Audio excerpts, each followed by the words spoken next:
새해 복 많이 받으세요. 옆 사람한테도 복을 좀 빌어주세요. 새해 복 많이 받으세요.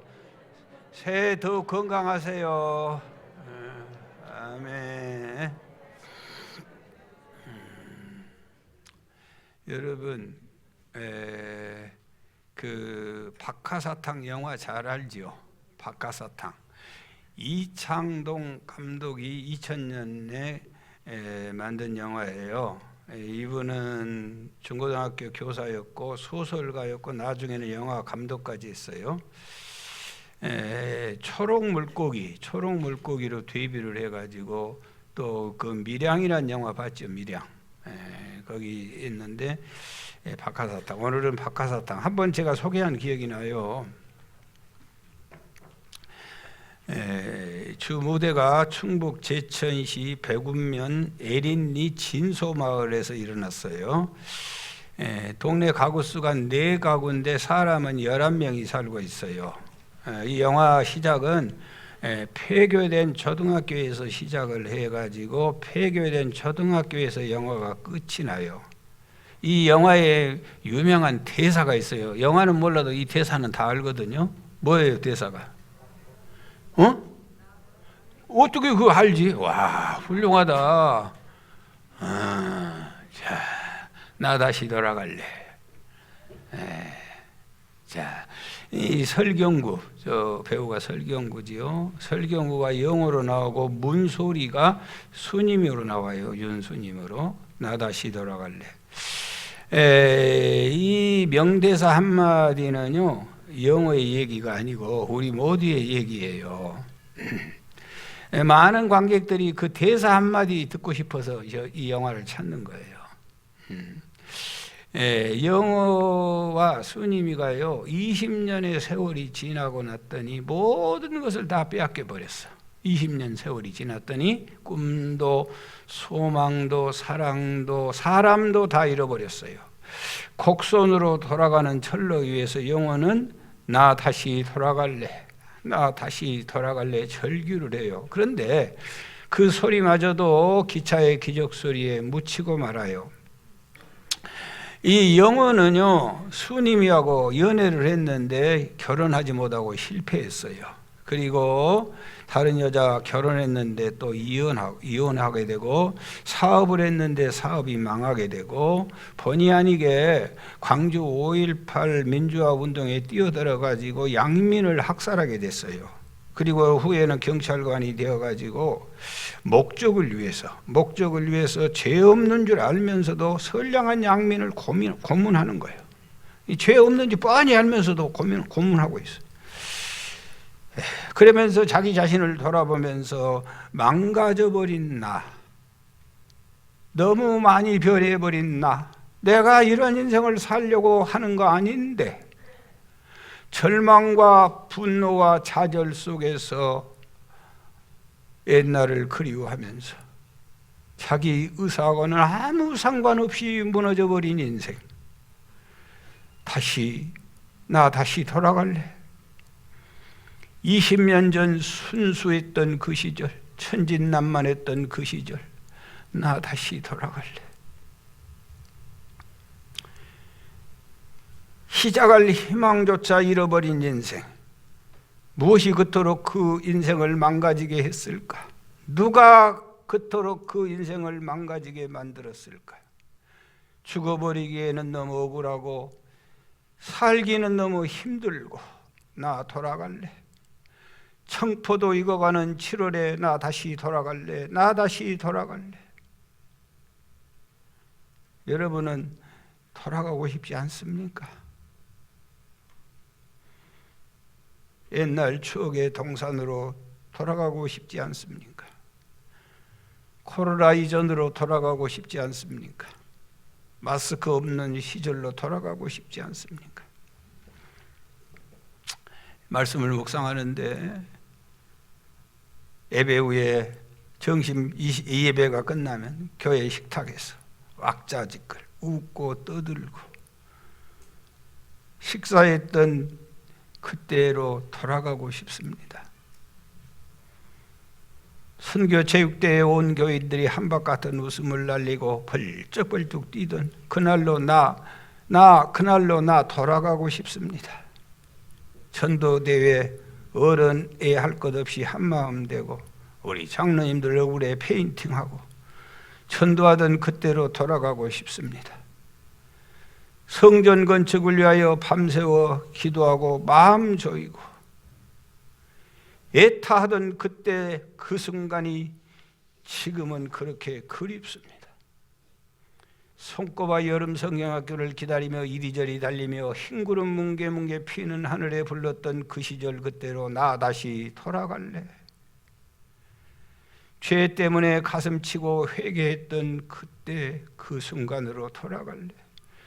목이 쉬도록 주님을 외치고 주님을 부를 때 아랫집 주민들이 쫓아올라와 강단까지 쫓아올라와서 제발 잠 좀 잡시다. 나 다시 그때로 돌아갈래. 어느 날 밤은 번개치고 옥수 같은 비가 쏟아졌습니다. 새벽 2시 1시가 됐을까요? 깊은 한밤중에 목사 나와라, 목사 나와라. 온 그 정막을 깨뜨렸습니다.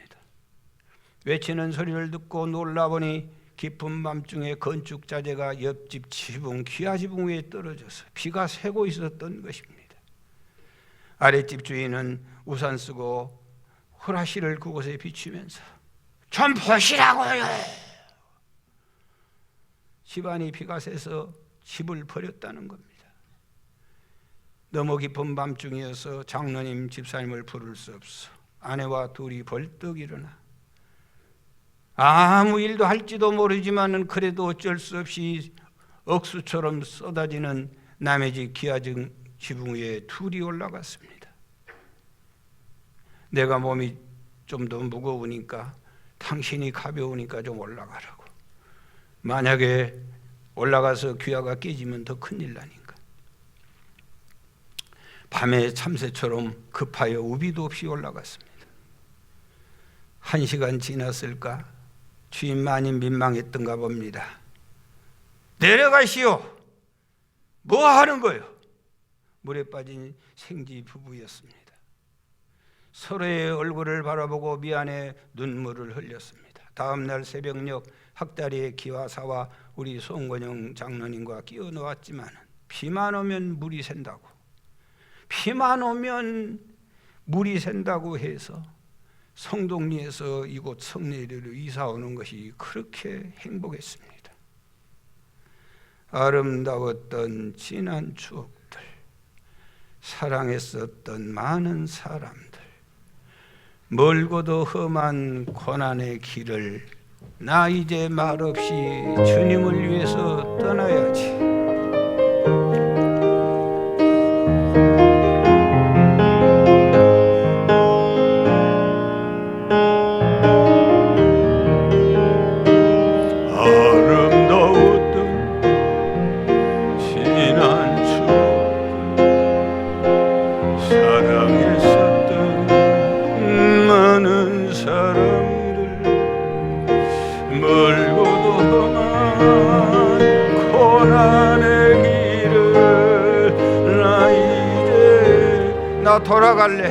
나 돌아갈래.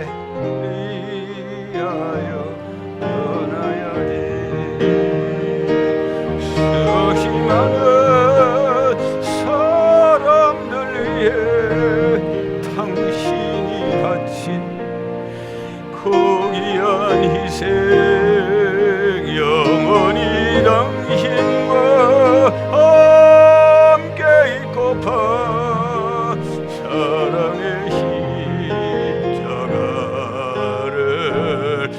맞이하네. 지난 6월절, 지난 6월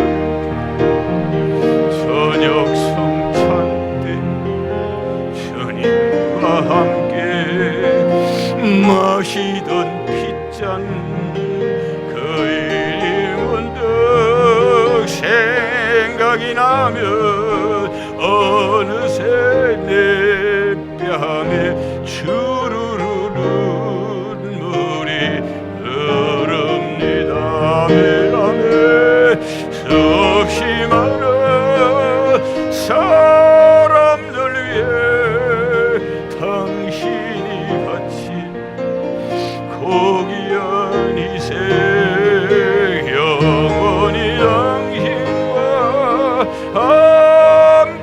고파 사랑의 십자가를 맞이하네. 새벽 나올 때 난 괴로웠어.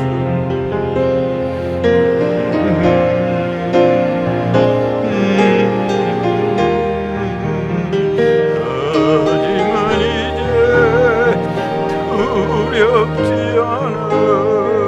이 세상 끝까지 주님을 위하여 죽을 텐데.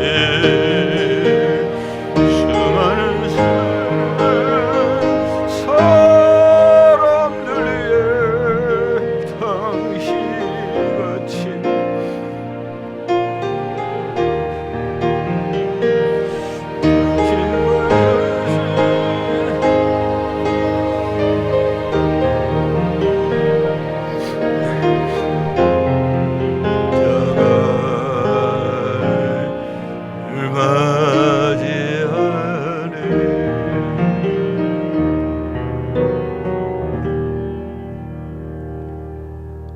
2021년 사느라 고생만 했어요.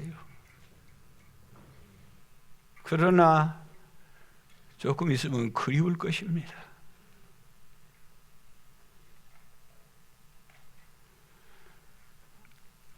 오늘 본문은요, 다시 돌아갈래, 다시 돌아가고 싶다고 한 사람들의 얘기입니다. 바빌론 포로로 70년 동안 끌려다니면서 온갖 고초를 다 당하고 옛날에 나태하고 게으렀던 신앙을 추스리면서 나 돌아갈래, 나 예루살렘으로 돌아갈래. 주전 620년 신흥강국 바벨론이 떠오르면서 살려가는 기계처럼 만나는 나라마다 쳐부숴 버렸어요. 이스라엘 나라도 예외일 수가 없었어요. 이스라엘 나라가 완전히 패망하고 말았어요. 예배당은 불타고 출근할 직장도 없어졌어요. 사랑하는 가족이 뿔뿔이 흩어지고 노인들은 죽이고 젊은 아이들은 다 잡아갔어요.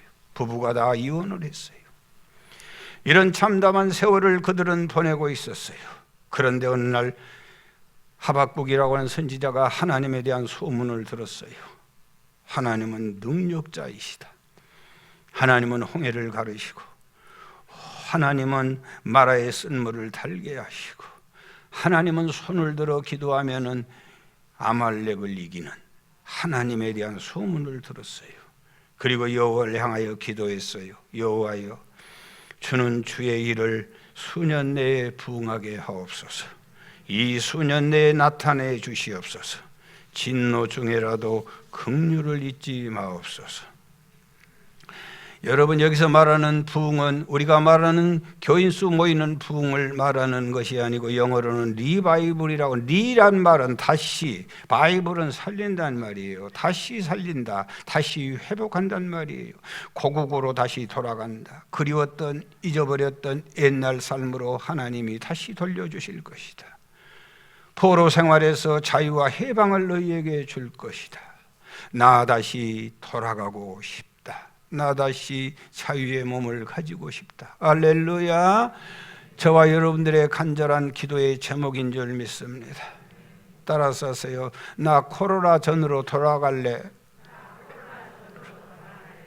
코로나가 얼마나 무서웠으면 코로나를 무찌르지 못하고 뭐라고 하고 있어요. 위드 코로나, 코로나고 함께 살자는 거예요. 그런데 코로나는 그것도 허락을 하지 않아요. 그래서 오미크론이라고 하는 그보다 몇 배나 더 센 코로나가 또 터져가지고 나 코로나 전으로 좀 돌아가고 싶어. 옛날처럼 얼싸안고 만나고 마음대로 좀 여행도 하고 사랑하고 살고 싶어. 나 다시 돌아갈래. 주여, 주의 백성들을 2020년 22년도에는 좀 돌려주세요.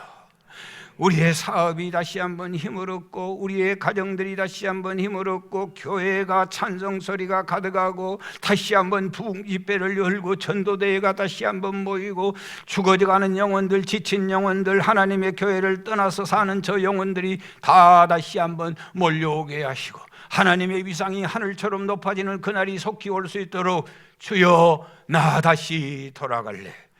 이 놀라운 역사가 우리에게 속히 있어야 할 줄 믿습니다. 사랑하는 여러분, 이 하박국은 언제까지입니까? 언제까지나 이 고통을 당해야 됩니까?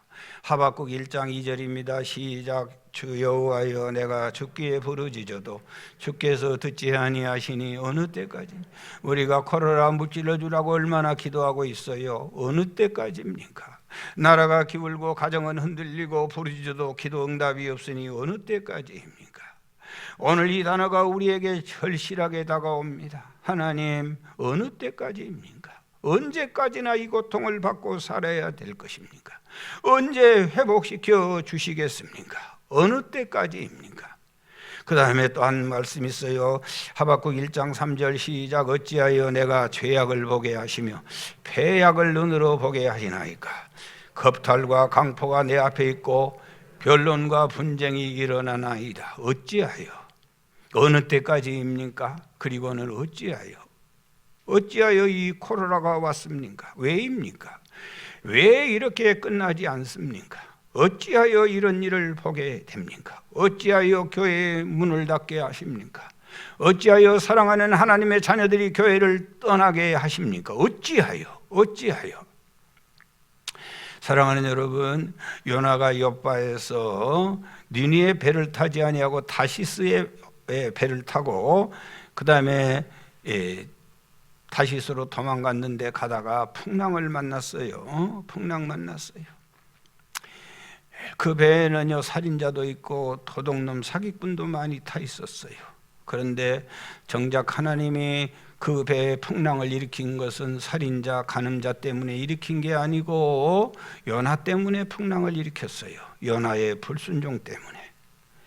오늘 우리가 코로나 풍랑으로 나라가 흔들리고 있는데 우리는 대통령이 잘못해서 누구 죄악 세상이 타락했다고 그렇게 말하고 있어요. 그러나 아니에요. 우리의 불순종임을 우리가 기억해야 할 줄 믿습니다. 우리의 신앙을 돌이켜야 합니다.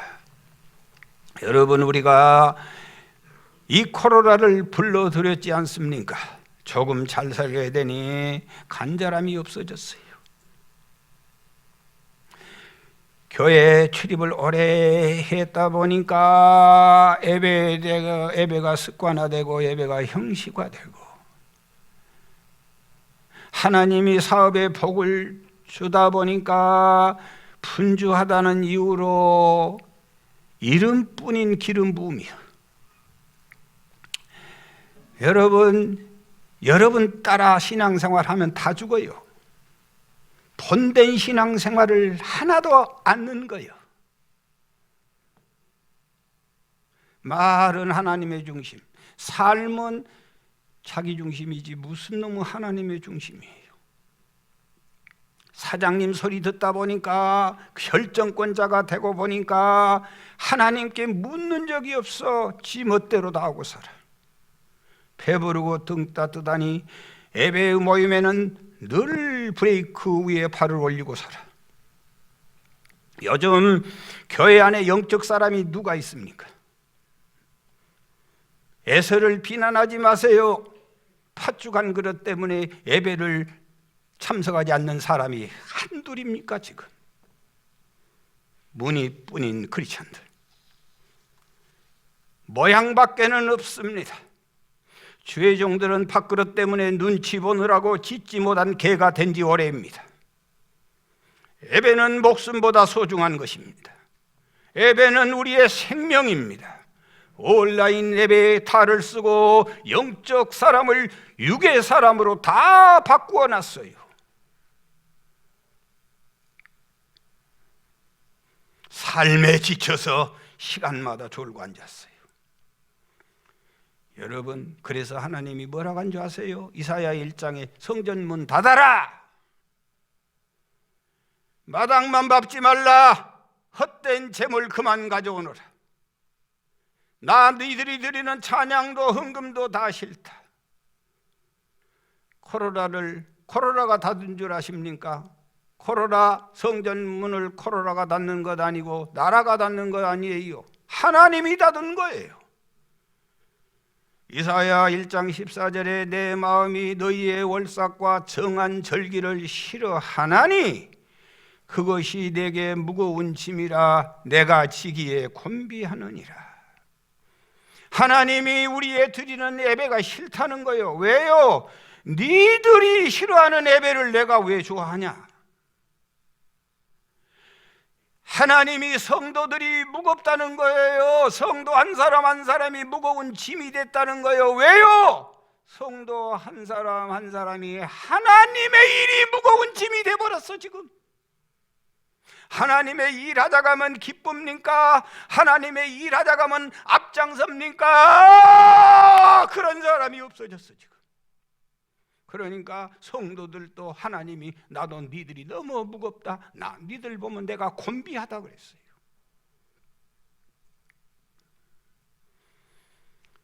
싫어하는 사람을 그 인격자가 좋아할 리가 어디 있어. 예배 싫어하는데 왜 문 열고 기다리고 계시겠어?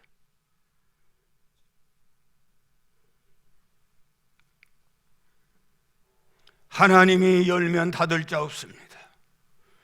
그래도 천만다행스럽게 아직까지 무학교에 하나님은 기대하고 있습니다.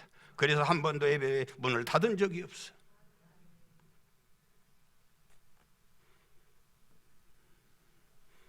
하박국 3장 2절 다시 한번 보겠어요. 여호와여 내가 주께 대한 소문을 듣고 놀랐나이다. 여호와여 주는 주의 일을 이 수년 내에 부응하게 하소서. 이 수년 내에 나타내시옵소서. 진노 중에라도 긍휼을 잊지 마소서. 따라서 하세요. 진노 중에라도 긍휼을 잊지 마세요. 여러분 지금 진노 중에 있는 줄은 아십니까?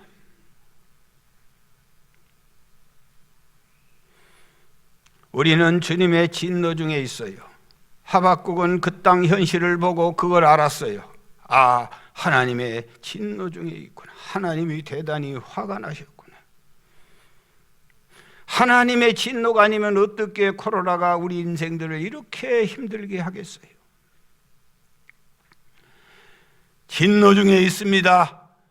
하박국 선지자는 인정하고 있어요. 진노 받아들이겠어요. 맞습니다.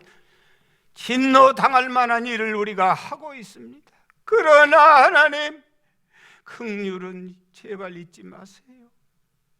무서운 진노 중에 하나님의 긍휼만은 제발 잊어버리지 마세요.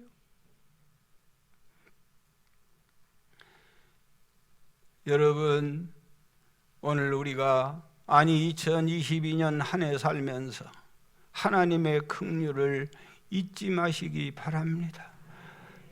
우리가 하나님 앞에 기도할 때도 하나님 우리를 향하여 하나님의 긍휼을 잊지 마세요.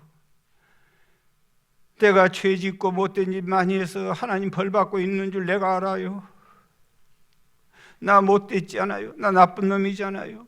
그래서 이 험한 세상을 살고 있잖아요. 그러나 주님은 긍휼이 많으신 분이시지 않아요. 주님은 사랑이 많으시고 주님은 용서가 많으신 분이시지 않아요. 주의 긍휼을 잊지 마세요. 우리가 많은 기도 가운데 하나님의 마음을 움직이는 최고의 기도는 긍휼의 기도입니다. 가장 강력한 기도의 무기는 긍휼입니다. 가장 능력 있는 기도는 긍휼을 비는 기도입니다. 하나님, 나를 긍휼히 여겨주세요. 하나님, 내 자식들을 긍휼히 여겨주세요. 불쌍해서 볼 수가 없어요. 하나님, 우리 교회 장로님들 제발 불쌍히 여겨주세요. 우리 권사님들, 하나님, 우리 담임 목사님 좀 불쌍히 여겨주세요. 세상 천지에 불쌍하지 않는 사람이 어디 있어요? 불쌍하지 않는 척 용을 쓰고 있을 뿐이지. 이 긍휼이란 말은요, 레헴이란 헬라 말이 있어요. 어머니의 자궁을 나타내고 있어요. 이 불쌍하고 이 긍휼히 여긴다는 말은요, 어머니의 태에서 나왔다는 뜻이에요. 시편 103편 13절 시작. 아버지가 자식을 긍휼히 여김같이 여호와께서는 자기를 경외하는 자를 긍휼히 여기시나니 아버지가 자식을 긍휼히 여김같이. 이사야 49장 15절 여인이 어찌 그 젖먹는 자식을 잃겠으며 자기 태에서 난 아들을 긍휼히 여기지 않겠는가. 혹시 잊을지라도 나는 너를 잊지 아니할 것이라. 아멘. 여러분, 부모는요, 자식이 잘 되어도 불쌍해요. 자식이 못 되어 보세요. 얼마나 마음이 미어지는지 몰라. 그걸 자식이 압니까? 그 부모의 마음을 아셔? 시집 가도요, 시집 가도 불쌍하고 안 가도 불쌍해. 시집 가면 또 불쌍해요. 집에다 놔둬도 불쌍하고 밖으로 내보내도 불쌍해요.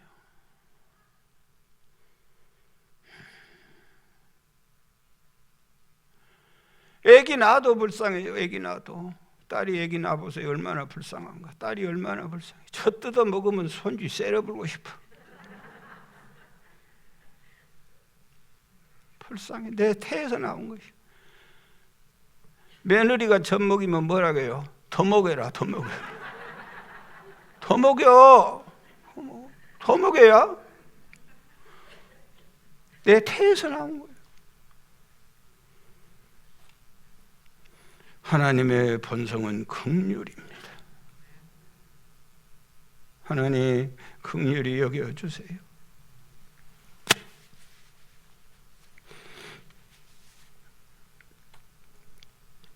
마가복음 10장에 맹인 소경 거지 바디메오가 주님 예수시란 말을 듣고 다윗의 자손 예수여 나를 불쌍히 여기소서, 나를 불쌍히 여기소서. 사람들이 조용히 해라, 조용히 해.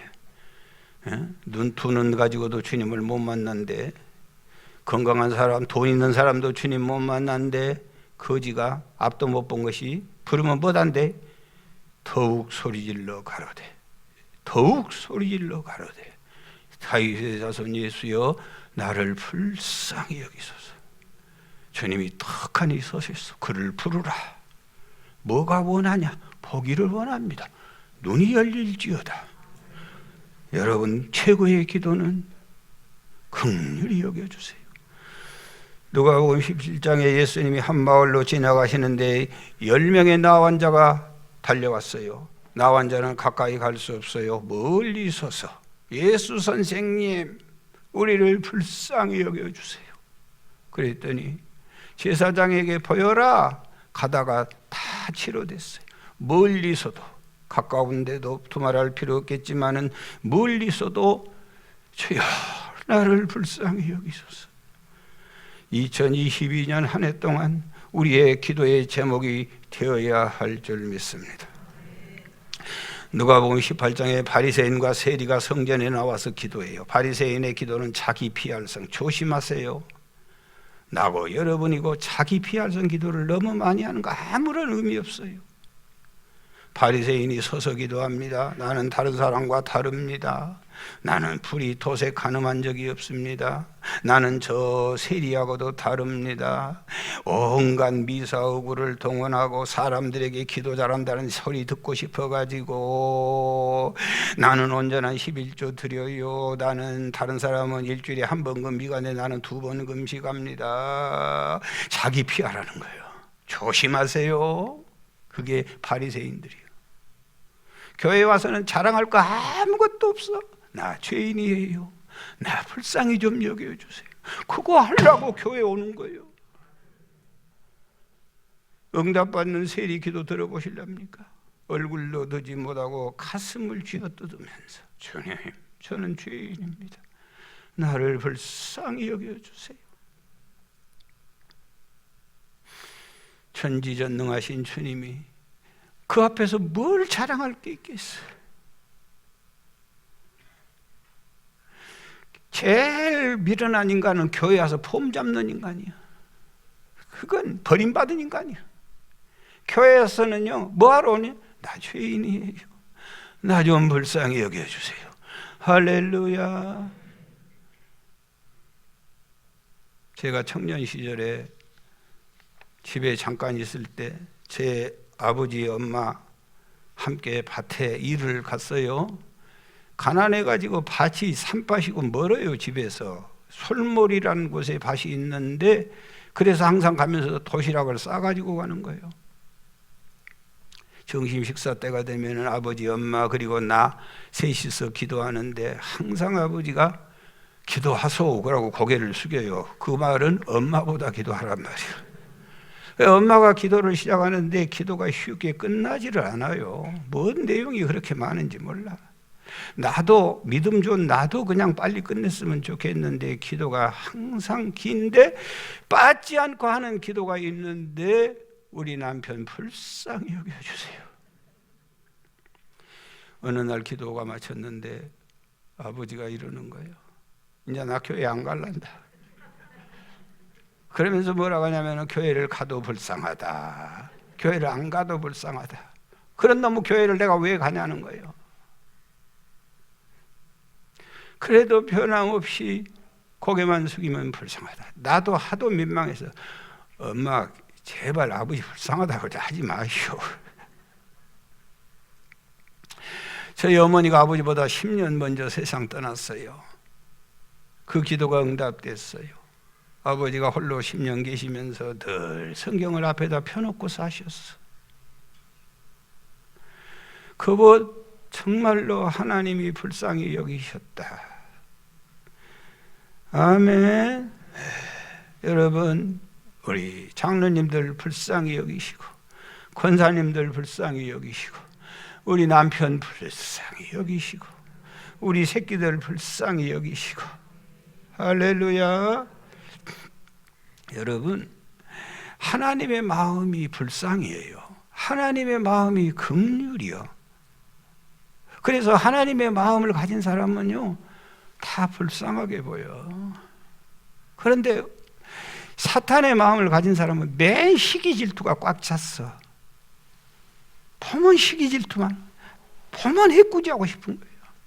이거 조심하셔야 돼. 이 마음은요, 그 마음 속에 그 위대한 성령이 내재하고 있다고 누구도 믿을 수 없어.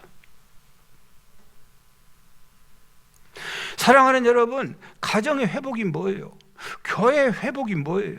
나라의 회복이 뭐예요? 아주 간단해요. 불쌍한 마음이 있으면 다 회복되는 거예요. 부부가 왜 회복이 안 되고 그렇게 치고받고 싸워요? 불쌍한 마음이 없으니까 그러는 거예요. 부모와 자식 간의 관계가 왜 갈등이 구조예요? 불쌍하잖아. 잘못 만났잖아. 부모가 잘못했잖아. 신앙생활 잘못 키워냈잖아. 누구한테 책임 추궁을 하는 거예요 지금? 왜 남편한테 뭐라 하세요? 신앙의 본된 생활을 못했죠. 못난 것 만나가지고 고생하잖아. 불쌍하잖아. 긍휼한 불쌍함을 상실해버리면 모든 것이 다 깨지는 거예요.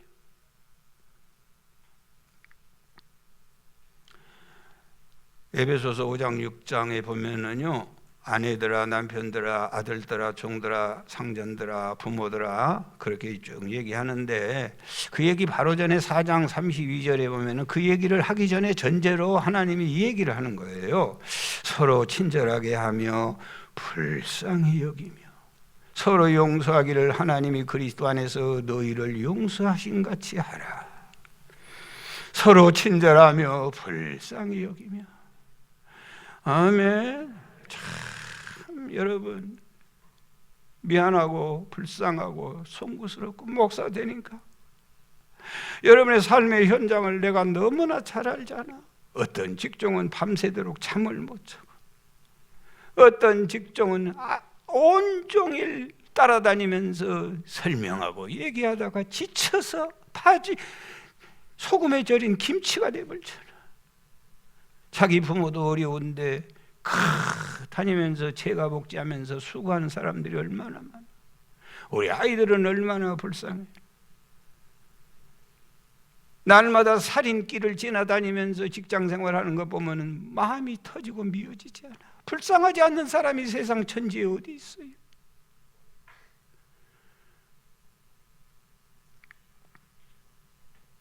가정 문제, 교회 문제, 사회 문제, 인간관계 모든 문제가 가슴속에 주의 긍휼이 있다면, 불쌍한 마음만 가지고 있다면 해결되지 않을 문제가 한 가지도 없습니다. 하나님의 성품 중에 가장 최고의 성품은 긍휼입니다.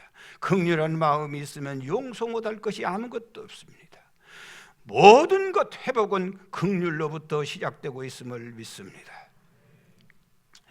마태복음 18장에 용서할 줄 모르는 종의 비유가 나오는데요, 여러분, 이 10,000달란트 빚진 자가 잡아들였어요. 빚 갚으라고. 그랬더니 갚을 게 없어요.